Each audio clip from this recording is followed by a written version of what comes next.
Hola, mi nombre es Hania y el nombre de mi compañera es Yuna Nitzel. Bueno, nosotros vamos a estar hablando sobre un personaje de la filosofía que normalmente tú no escucharías porque sinceramente yo no lo conocía. ¿Tú sí lo conocías? No, es más, te apostamos una paleta si es que tú ya lo conocías. Ajá. Entonces vamos a descubrir qué hizo, sus aportaciones, qué cosas él pensaba sobre la sociedad y sobre los medios en los que él vivía en ese tiempo, en los que se desarrolló su ideología y su pensamiento crítico. Todo esto lo estábamos viendo al momento de investigar. Estuvimos viendo que se ubicaba más o menos por ahí a finales de la Primera Guerra Mundial. Estuvo muy caótica las cosas antes de todo su florecimiento. El nombre de nuestro filósofo es Herbert Marcuse. Así es. No es Sócrates, no es Aristóteles, así que vamos a estar hablando de este hombre que hizo muchas cosas interesantes y se las queremos compartir. De hecho, él es conocido por el filósofo olvidado. Él se doctoró en literatura después de salir de la militarización durante la Primera Guerra Mundial. Justo en cuando terminó la Primera Guerra Mundial, él se metió a la universidad y estudió y se doctoró en literatura. Así es, su ideología siempre se basó en la libertad, él era muy consciente de todo eso, siempre estaba apoyando. En los años 60 y 70 siempre estuvo en todas esas exposiciones de los jóvenes que iban a ¿cómo explicarlo? En la política, que estaban muy involucrados en la política, también las mujeres. Él fue una gran aportación en esos años para el movimiento de liberación de la mujer. También explicaba temas que en nuestra actualidad se escucharían polémicos por el tema de todo lo político, la libertad, si realmente somos libres. Entonces, pues... el adoctrinamiento sobre cómo nos oprimen en esta sociedad por medio de medios y campañas políticas. Así es, por medios como nosotros vemos normalmente, como son la comunicación así visual, auditiva, por todos los medios posibles. Él siempre daba una ideal de que todo estaba hecho con fines para dominar al ser humano y todas sus creencias, gustos, todas sus acciones. Siempre sentía, decía, y que estaban siendo controladas por fuerzas más grandes que las de una persona normal, por organizaciones y todo eso. Él creía que la conciencia era fetichizada y la sociedad celebraba y creaba necesidades artificiales para mantener al hombre oprimido. Se criticó por visionario y utópico, pero con el tiempo le terminaron dando crédito a sus ideas y a su forma de ver el mundo, también su progresión geométrica. Nuestro filósofo Marcuse nació el 19 de julio de 1898 en Berlín. Cursó estudios superiores de la filosofía en las universidades de Berlín y Friburgo, donde recibió influencias de Edmund Husserl y Martin Heidegger, y por el que se doctoró en 1922.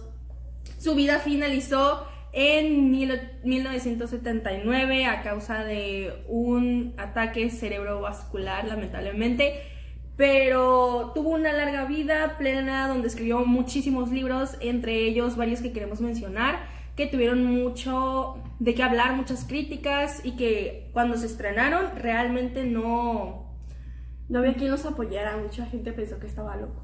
Así es. Entonces, uno de esos grandes libros fueron El hombre dimensional.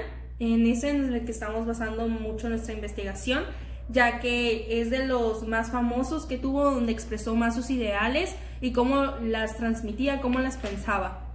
Sí, algunos pensadores creían que El hombre unidimensional fue uno de los libros más subversivos del siglo XX, aunque cuando salió fue muy criticado, como dijimos anteriormente. También él llegaba a afirmar que cuando comprábamos un producto también comprábamos una forma de existencia, y que el mercado, con su creciente poder, llega a convertir a la cultura en una mercancía. El programaximismo es uno de sus ideales o sus pensamientos, que era un intento de síntesis entre el maximismo y el feudalismo. Siempre se basaba mucho en las ideales de Freud y Karl Marx. Es por eso que se creó esta conjugación de ambos, donde Marcus siempre los usaba como base para sus ideales, más sin embargo cada vez que no coincidían en algo, las fue descartando hasta llegar a sus propias ideales, sus propias metas, sus propias maneras de pensar. Ay. Karl Marx y Freud fueron sus dos influencias más potenciales en sus ideales y sus pensamientos. Él se basó en muchas de sus ideologías. Él hablaba mucho de freudomarxismo. Otras de las obras de Herbert Marcuse fueron Eros y civilización de 1955, donde su freudomarxismo se volvió más palpable. Otra de también importancia es El final de la utopía en 1967, donde tiene un gran interés por el análisis de los movimientos alternativos. Y otro también relevante es el de Ética de la Revolución en 1970, por su exigencia moral y su desenmascaramiento de una falsa moral. Freud afirmó que la emancipación del oprimido en el capitalismo implica la transgresión de la lógica estructurante y del sistema totalmente controlado. También subrayó que la importancia de la imaginación y creación política era una forma de emancipación política. Él opinaba que el uso de la destruyente lucha en combinación con la lucha constructiva es una necesidad para permitir la emancipación de la sociedad contra la opresión. Abogó por el reconocimiento de los aspectos subjetivos de la opresión, tuvo en cuenta el hecho de que no todas las formas de expresión eran explícitas. Algunas de sus frases célebres fueron: los productos se adoctrinan y manipulan, promueven una falsa conciencia inmune a su falsedad. ¿Sí? Otra frase importante es: los esclavos de la sociedad industrial desarrollada son esclavos sublimados, pero son esclavos. Otra frase célebre es: el entretenimiento y el aprendizaje no se oponen. El entretenimiento puede ser el modo más efectivo de aprender. Esta última frase hace referencia también a lo que él creía de que en realidad los medios de entretenimiento eran una forma de manipular a la sociedad e inducir ideas y necesidades que realmente no son necesarias. Entre las ideas que siguen teniendo vigor, potencia y actualidad del filósofo frankfurtiano, o sea Marcuse, es que las fuerzas sociales manipulan férreamente al individuo a través de medios cada vez más sofisticados, produciendo alineación creciente y una sumisión también en aumento. Es prácticamente lo que venimos hablando en todo el video y lo que acaba de mencionar también mi compañera. Entonces, en la actualidad, si él estuviera vivo, creemos nosotras dos que sería de esos viejitos que suben videos a YouTube diciendo que existen los Illuminatis y explicando teorías conspirativas y diciendo que por los teléfonos nos espían. Así es, porque realmente sus libros al principio tuvieron mucha crítica, pero los terminamos analizando para poder hacer esta investigación y resultan muy entretenidos. Habla sobre la política, sus formas, todo de un punto demasiado crítico que normalmente no se vería por todo ese tema de que es muy controversial. Y más en los años de los 60 y 70, que es donde él desarrolló toda su ideología. Otra cosa es el que a él realmente le gustaba la política, pero no en la forma en la que lo utilizaban en la sociedad. Realmente en ese punto donde dijimos de que él era conocido como el filósofo olvidado, era porque creemos que realmente a la política y a la sociedad de ese entonces no le convenía que él saliera a reducir por todas sus ideas de que la política lo controlaba a la sociedad y a los medios.